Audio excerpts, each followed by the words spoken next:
ఈ నెల 17వ తారీఖు సిసిఎస్ కానిస్టేబుల్ ప్రమోద్ మృతికి ఈరోజు పోలీస్ డిపార్ట్మెంటు చేసినటువంటి చర్య క్రిమినల్ గుండెల్లో వణుకు పుట్టేలా ఉంది.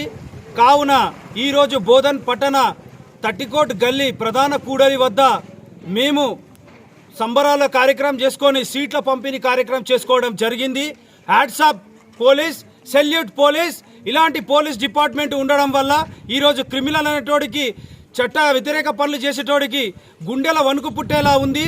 ఇలాంటి ప్రతి ఒక్క క్రిమినల్ విషయంలో కూడా ఇలాంటి చర్యలు తీసుకొని భారతదేశాన్ని ఒక క్రిమినల్ లేని ఒక దేశంగా మార్చాలని చెప్పేసి, తెలంగాణని కూడా క్రిమినల్ లేని దేశంగా మార్చి మన దేశాన్ని, మన పోలీస్ యొక్క గౌరవాన్ని కాపాడినందుకు ఈరోజు బోధన్ పట్టణ యువత పోలీస్ యొక్క అభిమానులుగా మేము ఈ యొక్క రోజు పోలీసులకు మేము హ్యాట్సాప్ చెప్తా ఉన్నాం.